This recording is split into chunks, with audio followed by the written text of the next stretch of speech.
we certainly obviously recommend that people take another look at it if they haven't looked at it in a while, because how you do your backup, there's all kinds of rules and regulations from a HIPAA standpoint and just from a common sense standpoint as well, as far as what you should be doing to protect yourself. This is Dental All Stars, where we bring you the best in dentistry on marketing, management, and training. Here's your host, Alex Nottingham. Welcome to Dental All Stars. The title of this podcast is Backup, Backup, and Backup Again.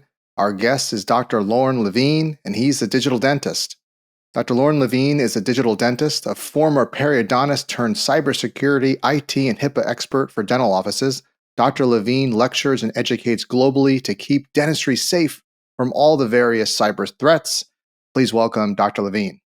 Thanks, Alex. Pleasure to be back here and looking forward to speaking with you today. All right. I'm going to get right down to it. So I'm going to tell you a story. This was conveyed to me by Heather, so I'm paraphrasing, and she goes into much greater detail. But this is a true story, and I'm sure you've heard it thousands of times. But and I was surprised because considering the climate out there, and I think everybody is protected with their backup systems. We're going to talk about this, or they're working with you. But this office got flooded. Okay. The entire first floor where they were at was flooded. All their computer systems damaged, all their charts gone, and their entire patient records gone.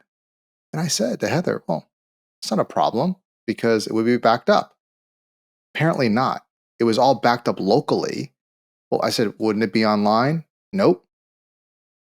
That's crazy nowadays. And maybe I'm just been talking to you for so long, I assumed everybody's doing this. But that's unreal. They got flooded. They lost. I mean, I get paper system, but they have a practice management system, PMS. I guess they had local backup, but no online backup, offsite backup. So what happened there? Does this still happen? What's going on? This is crazy. Yeah, we just had a potential new client call us last Monday. They could open up Dentrix on their workstations, but they couldn't, for some reason, it wasn't opening up. Like they could get into the program, but it wasn't opening up the data file at all. And they called us up that we actually do work with their next door neighbor. So we logged on and they were hit with ransomware. There was a pop-up right on the screen that on the server, not on the workstations. Normally it's on the workstations, that told them it had been hit by ransomware. And we go to look at their backup, and they hadn't checked their backup in about 3 years. They definitely didn't have something that was offsite. It was just local. So they're dead in the water. I mean, I told them, we hardly ever recommend paying the ransom because you should have systems in place to prevent that. But in that particular case, I told them, listen, pay the ransom. It's your best bet. The statistics, unfortunately, are pretty scary because what we have found is that typically, national average, when you pay the ransom, you typically get between 67 to 69% of your data restored. It's rare that you get all 100%. So in this particular case, where it's the practice management software, a lot of times that's a single file. It's a .dat file, for example. If that is one of the files that, even after paying the ransom that they couldn't restore, you're SOL. There's literally nothing you can do at that point. So yes, we unfortunately see a lot of people that in this age of ransomware and natural disasters and all the other things that can go wrong, really don't have a proper backup system in place. And, we certainly obviously recommend that people take another look at it if they haven't looked at it in a while, because how you do your backup, there's all kinds of rules and regulations from a HIPAA standpoint and from a common sense standpoint as well, as far as what you should be doing to protect yourself. Yeah, it's unbelievable. I remember I got hit with ransomware about 6-7 years ago, and I have all my backups locally. And fortunately, I had them online as well, multiple redundancies. I think I spoke to you about this issue. Mm-hmm. And all the local backup drives were killed too. I mean, it not only hit the system, but it found where your backup drives were. Oh yeah. And locally, and it infected the local backup drives or the right in the office. But thank goodness I backed that up because I heard you talk about all of this, and it's just crazy. So yeah, I was surprised about the natural disaster situation. I'm into IT like you. My undergraduate was management information systems, and we both like putting together computers and taking them apart and all that. So I share, but even I got hit, and I think I know what I was doing. Well, I used a remote desktop protocol without any protection, and it came through that line. That was kind of Yeah. dumb. Anyway, so let's back it up for the average mortal No, and no where pun they're at. intended. I know, right? No pun intended. What data is important in a dental office that we need to protect and back up? Let's go step by step. Yeah. So, I mean, basic rule of thumb is anything that you can't afford to lose it needs to be backed up and protected. For most dentists, it's patient information. And one of the key things to keep in mind is that Office of Civil Rights, Health and Human Services has identified, again, no pun intended, 18 different identifiers of what qualifies as protected patient health information, electronic protected health information. Everything from patient name, chart ID, date of birth, phone number, address, you know, a photo of their face, anything that would allow a third party to potentially identify who that is considered EPHI, and by HIPAA law, it has to be backed up. But of course, as I said, just from a common sense standpoint, if you can't afford to lose it, then you need to back it up. So for most offices, it's all their patient data. It might be photos. It could be literally anything that you just can't afford to lose. That if you lost it, you would be in trouble. So for most offices, that means everything. Everything in the practice management system. Yeah. I remember, gosh, 8 to 10 years ago, you were giving lectures. I don't know if you give this lecture anymore, but the paperless office. But Yep. it's I do pretty it from time to much you still do, because I would think most practices have moved away mostly from that. They still have some paper, but you're seeing, yes, I have to back it up because we have at one level natural disasters and so on that could destroy the paper stuff. Uh, but we now have to back up the digital stuff. So, like you said, we're taking x rays, we're taking information, it's storing on the local drives. So, tell me how backups work. So, we have our practice management system, we have other software systems. They're also stored on a computer. Okay. And these computers are linked together through a network. So, we have that locally. What's next? So as I said, the key thing is to back up all the patient data. The challenge for a lot of practices is that ideally you want to have all that data in one place, which is the server. Okay. Most offices, that's the only device that they're backing up. The reality is that a lot of practices don't have all their data in one place. Office manager might have some scanned EOBs on her desktop. The dentist might have some patient photos on his desktop. So the first order of business is to identify where the data is. What we normally would recommend for an office is rather than storing it on all multiple computers, what we could do is create folders on the server and then make a shortcut from those folders to individual workstations.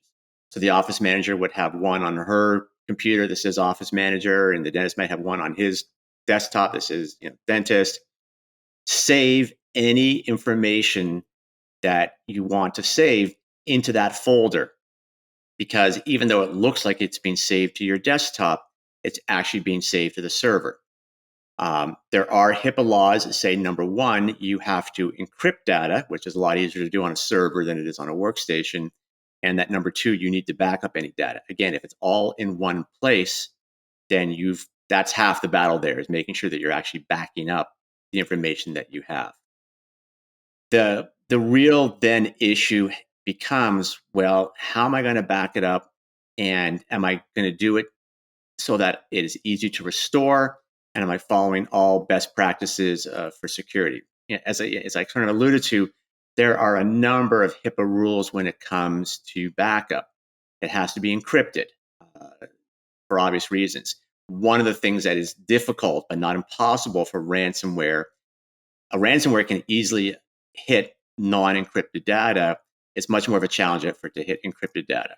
So yes, we have seen instances where someone was hit with ransomware and the backup got hit as well. It's not as common if they have an encrypted backup. So we want to make sure we're following best practices for that. HIPAA also says it has to be retrievable, which means offsite, and you have to be able to audit and log the backup. It also says that you have to verify it, which means you have to do test restores from time to time. And that's the deal for I think a lot of practices is that they're backing up, but they haven't really done anything beyond that. They have some software that maybe when the backup's complete sends them an email, or it says has a message on the screen that says, "Hey, the backup was successful," but they don't test it. They don't verify it. Which, besides being a law, how do you know? I mean, how do you really know that the backup is working properly? And this is, I thought about, is there a way for me to say this without sounding self-serving? And I don't think there is, and I apologize ahead of time for that. But, as an analogy, if you have a health issue, you go and see a physician. And if you have a legal problem, you hire an attorney. I don't understand why so many dentists, especially ones who really aren't IT savvy or don't have a good understanding of it, why they want to handle backing up what is far and away the most critical asset they have in their entire business life, which is their data. Why not trust that to somebody who does this for a living and knows what they're doing? That being the case, I'm happy to give suggestions on how people should back it up. But as I said, most people are going to be better off working with an IT company or a managed service provider, someone that can do the backups, that can monitor the backups on a daily basis, that can restore the data if there's a problem. Because that's the issue for, as I said, for a lot of practices. It's not, are you backing up the data? Because almost every system that people use probably works, whether you're using an external hard drive or some cloud type of system or local computer. I mean, it's probably working. The question that I think a lot of practices need to ask themselves is, if my server goes down for whatever reason, how long is it going to take me to get back up and running? Because as you mentioned, Alex, I mean, as offices are becoming more and more digital, more and more functions, are on the computer, that means that when your server's down and your network's down, you're dead in the water. You can't take x-rays. You can't pull up patient information. You can't schedule. You have no idea who's coming in. You can't function. And the unfortunate reality for a lot of practices is that when it comes to restoring their backups, it's being measured in days. Ideally, you want something where it's being measured in minutes. That's in a perfect world. For most of our offices, because of the amount of data they have, it's usually closer to an hour or two. But still, you don't want it to be multiple days of downtime, because and people, the reason a lot of people will come to us is that they say, hey, I don't want to pay for a backup, is cost. And it's not, in my mind, all that horrible of an expense. I mean, our typical practice, maybe 100 to 125 a month is typical for how much data they have for daily monitoring and free restores and free fixes of the backup. I mean, that's all included in the monthly fee. But you compare that to, a day of downtime for a lot of practices is what, 3,000, 4,000, 5,000, or more, 2-3 days of that. I mean, it would take you 10 plus years of paying for backup to make up for, just that few days of downtime. So for those reasons, we normally recommend that people, have someone that knows what they're doing to help you with it at the very least. But most of our clients obviously have us do it, and we take over for it. It was impressive when you said, well, you have to check that the restores work and the backups are working periodically. It's almost like a fire drill. You have to prepare, because as you were speaking, I pulled up my backup, and guess what? It hasn't backed up in a few weeks. Yeah. Something got disconnected and it didn't work. And I'm thinking, oh my goodness. Like, it's just nice to have that reminder.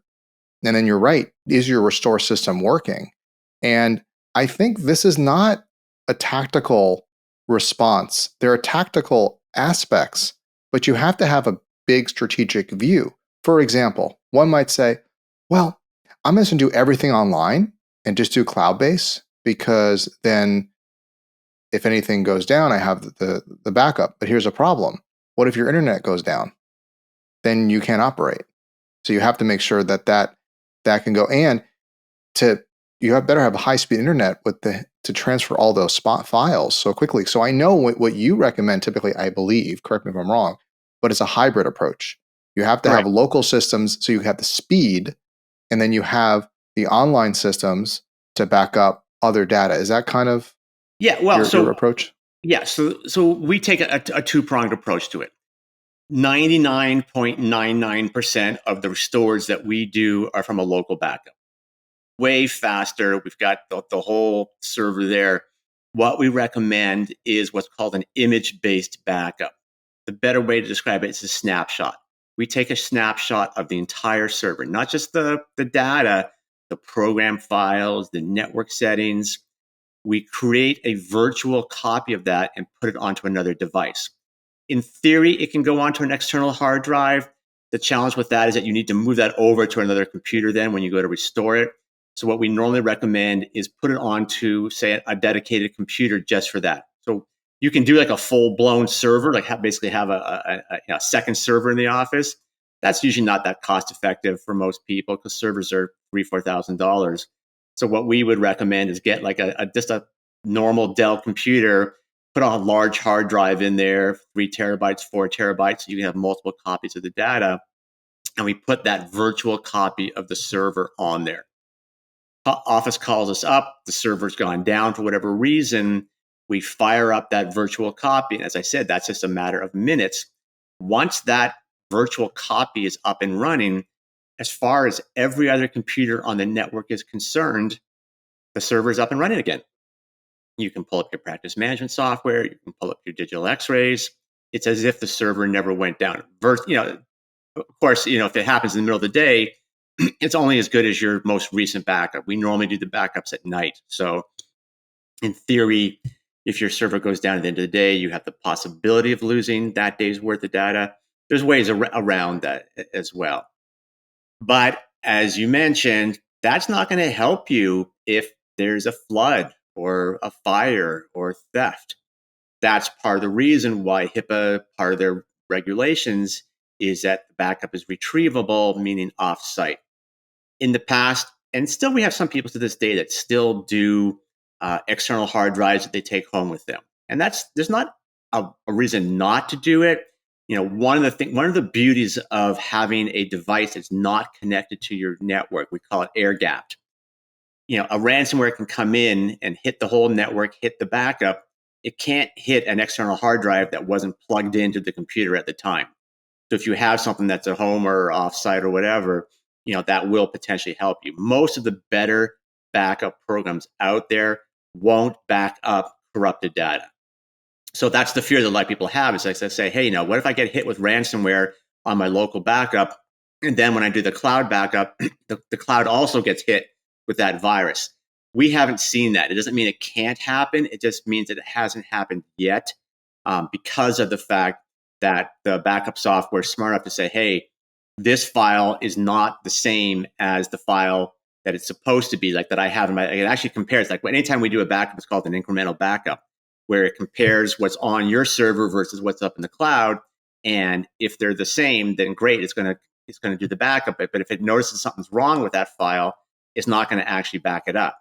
So that's kind of the saving grace.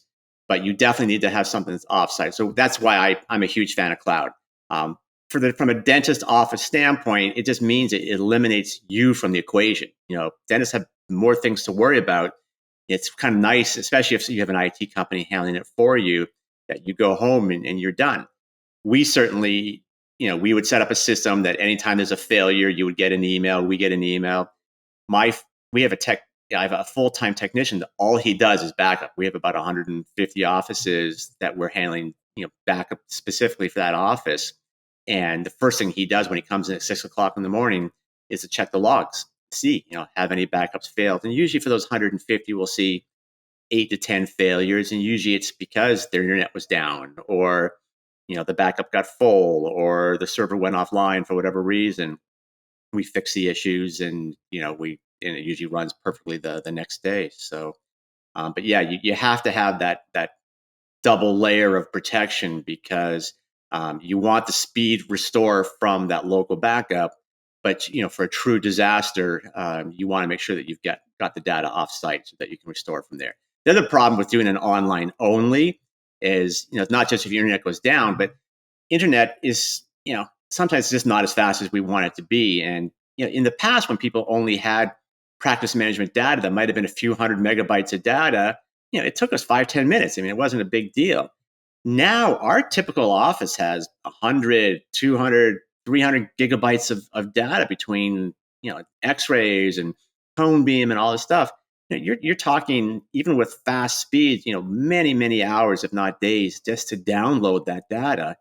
So for that reason, as I said, the local is always going to be our first line of defense. I love it. I love it, Dr. Levine.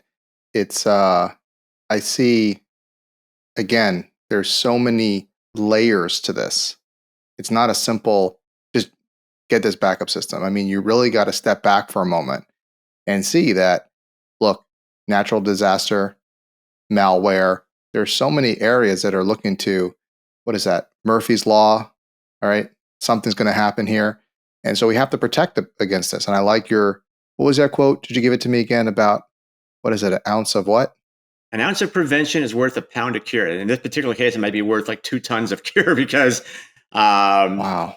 dealing with malware, dealing with having to restore a backup it's always hit or miss. I mean, we set up systems for our clients that are as foolproof as they can be, as secure as they can be. But with the newer ransomwares that are coming out that are 0-day and we don't have a way of dealing with them, you just don't know. And even with all the best precautions in the world, nothing is 100% secure and 100% foolproof. So we want to have multiple layers there, but we want to ideally make sure that you never have to deal with that in the first place. We talked about how to restore from, ransomware. Well, the better approach is to never get ransomware in the first place, having a good firewall in place and having all your software patched and having application whitelisting, antivirus software, and all the things that you should be doing. You want to protect yourself so that you never have to restore from a backup. Because like I said, backup restores, for the most part, they work the way they're supposed to. But we've had the occasional ones. I've been doing this for 20 plus years, and we've had a couple here and there where it wasn't the restore that we hoped for. We were able to extract the data in other ways, but sometimes stuff happens and that you have no way to easily recover from. So you need to make sure you're covered. So tell me, how can the listeners learn more about what you do and how to protect themselves better? The easiest way for them to do that is to go to my website, which is thediginaldentist.com, THE digitaldentist.com. There's a lot of information on there. I've got a blog, I've got articles on there. But the other thing they can do is there's a contact us form right on every page, especially on the main page. You can fill out that form with your name, email address, phone number. My office manager will get an email with your information. She'll call you up, and there's a couple of ways we can handle it. Number one, I'm happy just to have a conversation with people. She'll set up a time for us to talk. One of the things that we've always been recommending for offices is that it's hard for us to be able to come up with a plan for your individual practice unless we've diagnosed what's going on first. So we call it a security audit or a technical audit. There's different terms for it, but basically we would log in with your permission and gather information. Let's see what's going on with your server. There's a lot of things that we'd look at. Yes, we obviously want to look at your backup, but let's look at the prevention part of it as well. I want to take a look at your firewall. I want to look at your internet speed. I want to see what you're doing for antivirus software. Are you HIPAA compliant? Is your software current and up to date? Do you have encryption in place? All these things that would all be part of the evaluation. And then I can sit down with you and go over the results and just say, hey, here's what I found, and here's what I recommend, and here's your options, and hopefully come up with a solution that's going to work for you. So there's plenty of ways to do that. So they can do that. If you'd rather just call us up, we have a toll-free number, which is 866-204-3398. I think it's either option 3 or extension 200 or whatever. One of you will get you through to my office manager, Candace. and she'd be more than happy to schedule a call. For the audit, we typically charge for that.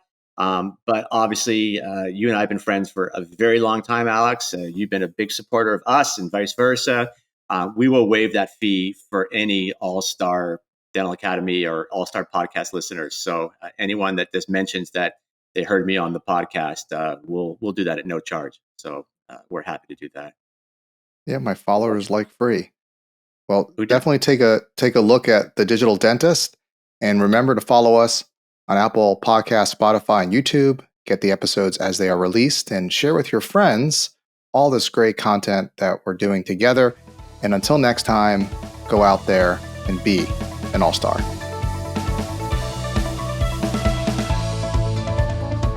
We hope you enjoyed this episode of Dental All-Stars. Visit us online at allstardentalacademy.com.